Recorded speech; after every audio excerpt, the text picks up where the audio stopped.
Кийинки сөз Кадырбеков Нуржигит Кадырбековичте. Assalamu alaikum, Иман Нуру Кадырбеков. Урматтуу министр, сизден маалыматыңыз бар, Кыргызстанда канча айыл өкмөтү дотацияда отурат? Канча пайыз? Же ар жакта сиз менен коштоп келгендерде маалымат барбы? 284 айыл өкмөт. 284 айыл өкмөтү, туурабы? Бирок жергиликтүү бүт процентке алганда 84% дотацияда отурат экен. Мага берген маалыматтар боюнчачы. Бирок ошол эле мезгилде мына сиздер алып келген мыйзам долбоорунда бюджет кодексинин 48-беренесинде жергиликтүү бюджеттердин кирешелери, жергиликтүү бюджеттин төмөнкүлөрү түшөт, туурабы бюджеттерге белгиленген ченемдер боюнча жалпы мамлекеттик кирешелерди чегерүүлөр, анан жер салыгы. Сиздер ошол жергиликтүү өкмөт жер салыгынан бир аз каражат таап атат, ошондо деле дотациядан чыга албай атат, бирок ошол салыкты да алып атасыздар да. Ошондо бул жер салыгы борбордук бюджетке казынага чыга турган болуп калдыбы? Жок, ал өз жергиликтүү бюджет, жергиликтүү салык боюнча эле калды. Жок, бул жерде турбайбы? Күчүн жоготту деп таанылсын. Жер салыгын алып койгон турбайсыздарбы? Жок, жер салыгы каралган эмес. Менде турат мына көз алдымда 48-берене күчүн жоготту деп таанылсын деп атат. 3 жылга президент жарлыгы чыккан былтыркы жылы. 3 жылга убактылуу бошотулуп турсун деп, ошонун алкагында кирип атат. Аны болсо республикалык бюджеттен компенсация катары ар бир айыл өкмөткө каралганда ошо.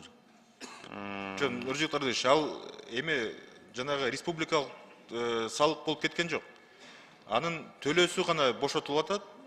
Бирок өзүңүздөр билгендей, мыйзамга эгерде өкмөт кандайдыр бир ченемдик укуктуу актыларды ошол жергиликтүү бюджеттин төмөндөшүнө алып келе турган болсо, компенсация төлөнөт деген жери бар.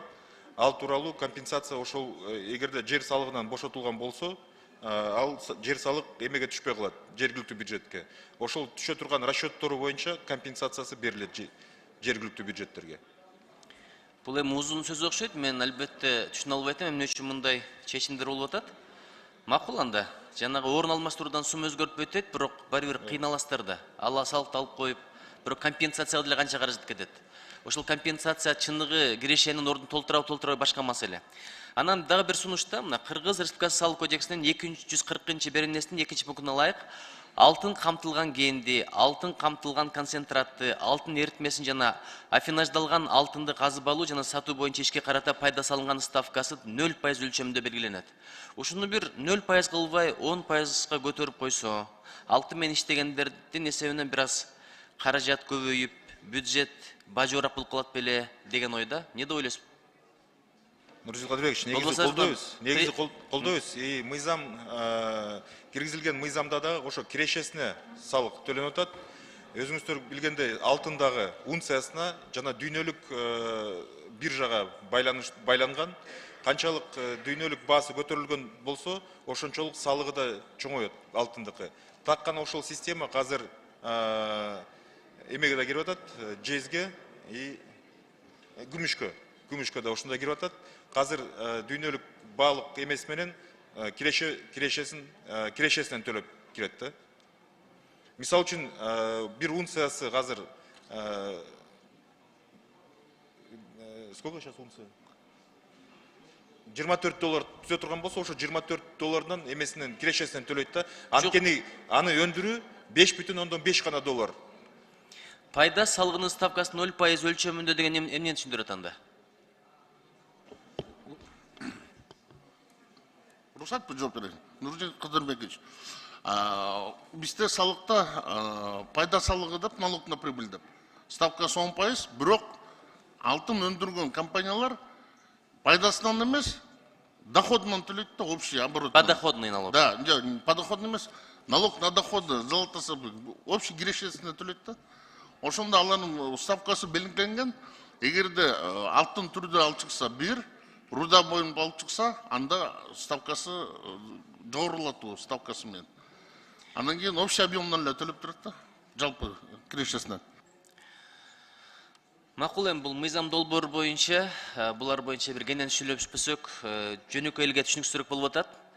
Анан мына электронный товарный накладная деп 1-январдан кирип атпайбы, туурабы? Эгерде ошону ким колдонбосо, 28 000 сом айып пул салынат экен. Бирок эми Кыргызстанда канча орусча айтканда наименование бар. Ошол эле товарлар, дарылар, машинанын запчасттары, анан ТНВ кодду киргизиш керек. Ушуга үлгүрөбү 1-январдан баштап? Балким бир убакыт берсеңер жакшы болмок, окутсаңар жакшы болмок. Андан кийин ушундай талап болсо жакшы болмок да. Ансыз деле өздөрүнү багып, ишкердик менен жумуш ордунан түсүп берген бир топ адамдардын канатын кайрып албайбызбы? Рузик Кадырбекович, негизи система даяр, пилоттук режимде уже иштеп атабыз. Жанагы мен докладымда айтып кеткендей, 20 жылдан баштап уже бул система иштеп баштады. Негизи система даяр, тагыраак салык кызматынын орун басары жооп берсин.